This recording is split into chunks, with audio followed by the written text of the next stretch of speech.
प्रवक्ता हैं रोहित जी, आपका स्वागत। ये विपक्ष को आप लोगों के गठबंधन की जीत हजम क्यों नहीं होती? आपको हमेशा ये डाउटफुल क्यों करार दे देते हैं?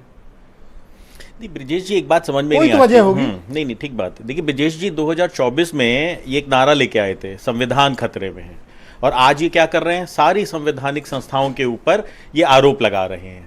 अगर इनके पक्ष में कोई काम हो जाए तो वो तो सब निष्पक्ष हो गया, परंतु जैसे ही इनके विपरीत काम हो जाएगा, सुप्रीम कोर्ट भी इनके विपरीत अगर आदेश दे दे तो वो निष्पक्षता खत्म हो जाती है सुप्रीम कोर्ट की। अब मुझे समझ में नहीं आता है कि ये क्या समझते क्या है अपने आप को। अब स्थिति देखिए बंगाल के अंदर कितनी भयावह हो गई है। ममता बनर्जी जी राजनीति में क्यों आई हैं? सेवा करने के लिए आई हैं। अब वो कह रही हैं, जब जनता ने उनको नकार दिया और सेवा का मौका एनडीए को दे दिया, तो कह रही है नहीं मैं तो सेवा करके रहूंगी, मैं इस्तीफा नहीं दूंगी, मैं सेवा करके रहूंगी। जबरन सेवा करेंगी। उनको पता ही नहीं है कि विपक्ष में रहना भी जनता की सेवा करना है, पर आप करो तो।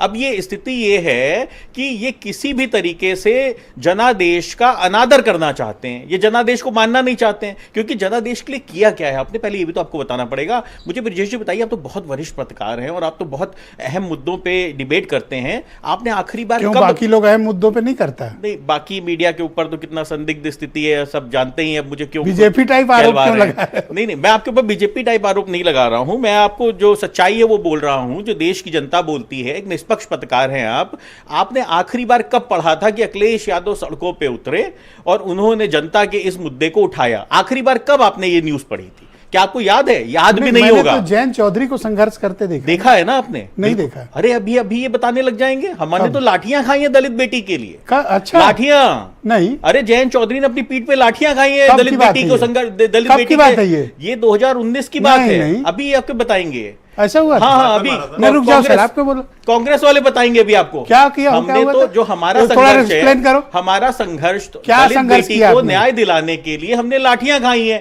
किसान आंदोलन में, खाई है हाथरस में किसान आंदोलन में। किसने पिटवाया आपको? नहीं, किसने पिटवाया वो अलग चीज है, लेकिन हमने दलित बेटी को न्याय दिलाने के लिए लाठियां खाई। मैं अभी एक बार गिनवा तो दो। जयंत चौधरी की बात कर दी, अब 2 मिनट तो दे दीजिए। कांग्रेस पे इतना समय बर्बाद किया आपने। 2 सीट जो लेके आई है उत्तर प्रदेश और 2 सीट लेके आई है देखो, डेमोक्रेटिक डिबेट में सबको बात करने का अवसर हो। वो मेरे इसलिए दोस्त हैं, लेकिन आज मुझसे नाराज हैं क्योंकि आज सवाल विजय जी मुझे 1 मिनट और दे दीजिए। तो देखिए हमारा जो संघर्ष है वो दिखाई पड़ता है। किसानों के लिए चाहे संघर्ष हो, और हमने तो सत्ता में रहते हुए गन्ना किसानों का 400 रुपए रेट कराया। खुद मुख्यमंत्री जी ने कहा, आपका कोई रोल नहीं है। खुद मुख्यमंत्री जी ने कहा कि राष्ट्रीय लोकदल मानता था। योगी जी। अरे ये तो मैं योगी जी को धन्यवाद देता हूं कि उन्होंने मुख्यमंत्री रहते हुए जो बाकी पार्टियां के कांग्रेस के कोई रोल नहीं है, आप इसका जबरन क्रेडिट ना लें। अरे ब्रिजेश जी, मैं आपको बाइट सुनवा दूंगा, आप भी के चैनल पे चला है, जो योगी आदित्यनाथ जी ने खुद क्रेडिट दिया है कि राष्ट्रीय लोकदल के सारे विधायक मुझसे जब भी मिलते थे तो सिर्फ गन्ना किसान के 400 रुपए कर दो, इसकी बात करते थे। स्वयं मुख्यमंत्री जी ने किया, और मैं उनका धन्यवाद दूंगा कि ऐसा बड़े हृदय का मुख्यमंत्री